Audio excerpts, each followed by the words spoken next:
This channel does not promote any violent, harmful, or illegal activities. All content provided by this channel is meant for an educational purpose only.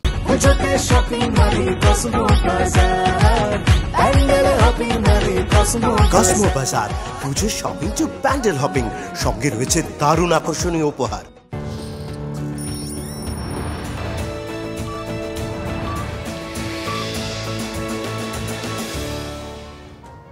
নমস্কার, দেখছেন TV 9 Bangla. আপনাদের সঙ্গে রয়েছি আমি তন্নিষ্ঠা। শুরু করছি পাঁচ কথা। আর পাঁচ কথা মানে এই দিনের সমস্ত বড় গুরুত্বপূর্ণ খবরে নজর।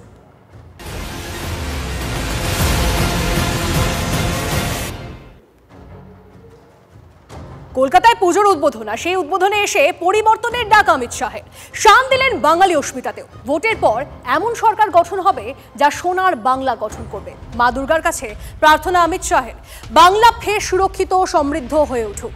কবিগুরু যে বাংলার কল্পনা করেছেন সেই বাংলা গঠিত হবে। সন্তোষ মিত্র স্কোয়ারের পুজো উদ্বোধন করে বললেন অমিত শাহ।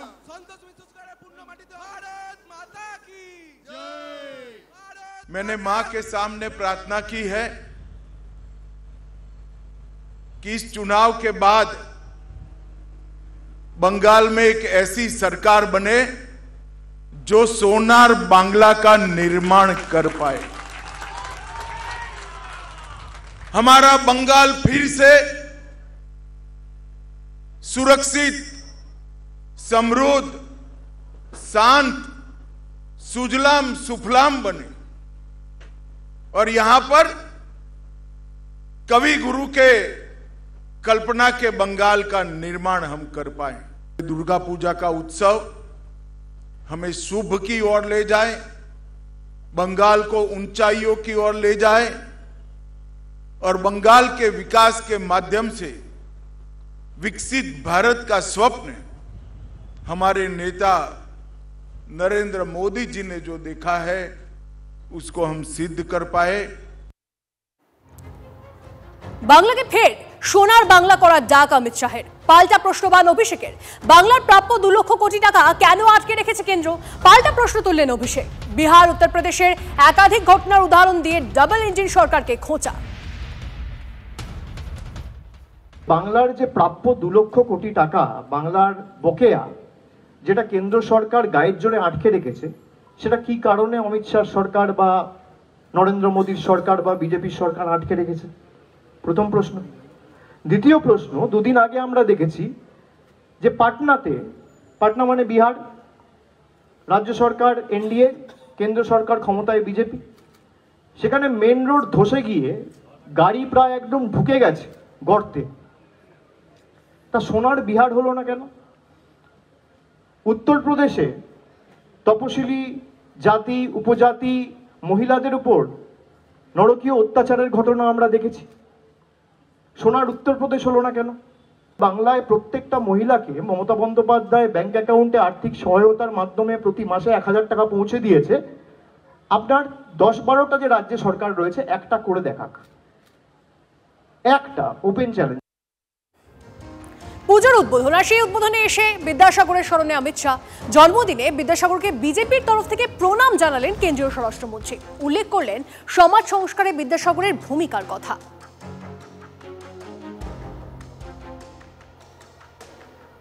महान शिक्षाविद और समाज सुधारक वंदनीय ईश्वर चंद्र विद्यासागर का भी जयंती है। इन्होंने न केवल बंगाल, समग्र देश में उस जमाने में जब हम गुलाम थे तब शिक्षा के लिए जो किया है इसको कोई भुला नहीं सकता। बंगाली भाषा, बंगाल की संस्कृति, बंगाल के व्याकरण और महिलाओं की शिक्षा के लिए ईश्वर चंद्र विद्यासागर जी ने अपना पूरा जीवन समर्पित किया। मैं आज हृदयपूर्वक मेरी ओर से और भारतीय जनता पार्टी के करोड़ों कार्यकर्ताओं की ओर से श्री ईश्वर चंद्र विद्यासागर के चरणों में मनपूर्वक प्रणाम करता हूं। বিদ্যাসাগরের মূর্তিতে মালা দিয়ে ফের অমিত শাহকে নিশানা অভিষেকের। পুজো উদ্বোধন করলেন অথচ বিদ্যাসাগরের বাড়িতে গেলেন না। এই কারণেই ওদের বাংলা বিরোধী বলি। 2019-এর বিদ্যাসাগরের মূর্তি ভাঙা হয়েছিল, উনি আজ এসেছেন।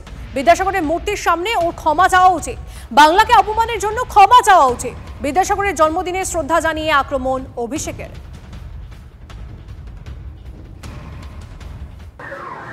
বাইরে থেকে যারা এসেছিল এবং উত্তর ভারতের কালচার চাপিয়ে দিয়ে যারা বিদ্যাসাগরের মূর্তি ভেঙেছিল তাদেরকে মানুষ জবাব দিয়েছে। আমার সত্যি খারাপ লাগলো যে আমি যখন শুনলাম যে তিনি ঠিক 10 মিনিট দূরে একটা পুজো মণ্ডপ উদ্বোধন করতে গেছেন, তার এতটুকু বিবেকবোধ নেই যে আজকে ঈশ্বরচন্দ্র বিদ্যাসাগরের 205তম জন্মদিবস, সেখানে গিয়ে অন্তত বিদ্যাসাগরের যে বাড়ি রয়েছে বা বিদ্যাসাগর কলেজে গিয়ে ন্যূনতম শ্রদ্ধাটা অর্পণ করি বা নিবেদন করি।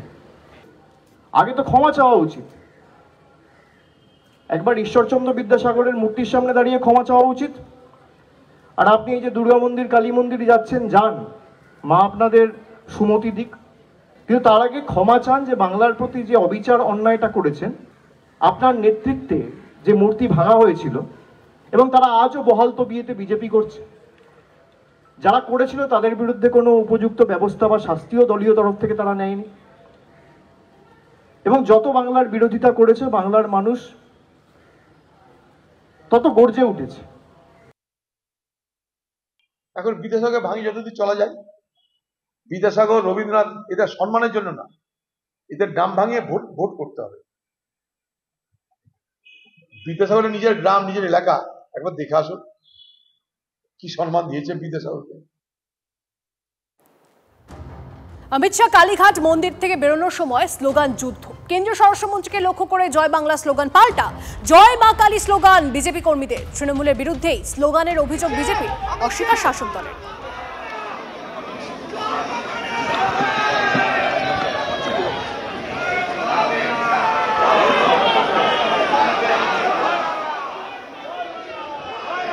এটা নোংরামো, তৃণমূলের নোংরামো। আপনারা জানেন এখানে আমাদের মাননীয় অমিত শাহজিকে স্বাগত জানিয়ে ফ্লেক্স লাগানো হয়েছিল, সেই ফ্লেক্স ছিঁড়ে দেওয়া হয়েছে। সকালবেলা জয় বাংলা পোস্টার লাগিয়ে দেওয়া হয়েছে।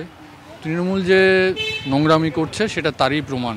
এটা একটা মন্দিরে এসছে পুজো দেওয়ার জন্য, আমাদের দলীয় কর্মীরা ছিলেন, আমরা কিন্তু জয় মা কালী স্লোগান দেওয়া হয়েছে, শুধু মায়ের মন্দিরে এসছি সেভাবেই দেওয়া হয়েছে। কিন্তু তৃণমূল আপনারা দেখতে পেয়েছেন, আমরা শুনেছি পেছনে জয় বাংলা স্লোগান দিয়েছে। একদম কোনো তৃণমূলের কোনো কালচার আছে নাকি? কালচার নেই।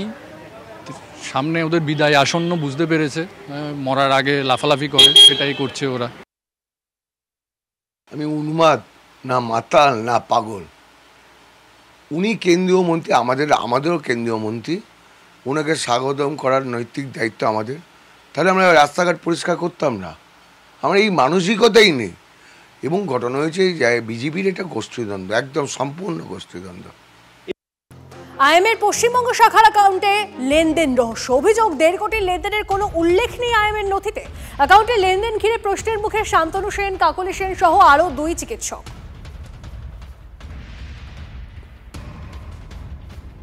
ডক্টর জ্যোতির্ময় পাল তিনি নিজে 2020 সালে জিমার এডিটর ছিলেন এবং 2021 ও 2022 সালে জিমার সেক্রেটারি ছিলেন।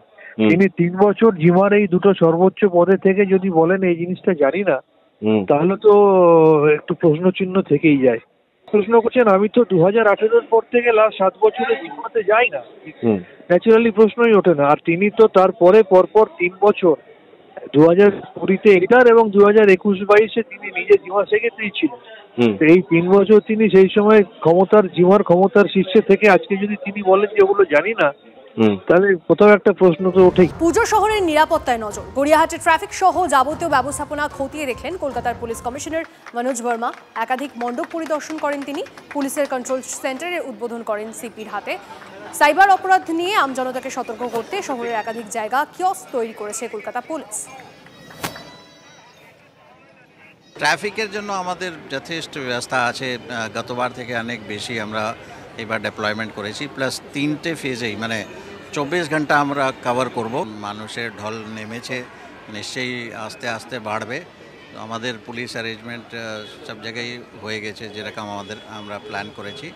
আর এটা দেখছেন আমাদের কলকাতা পুলিশের সাইবার একটা কিয়স্ক, মানে এরকম আমরা প্রায় 19-20 জায়গায় এরকম কিয়স্ক করেছি। প্রচুর পাবলিক আসছে, তো এই সুযোগটা আমরা ইউজ করতে চাইছি যাতে ম্যাক্সিমাম এই মেসেজটা আমরা স্প্রেড করতে পারি।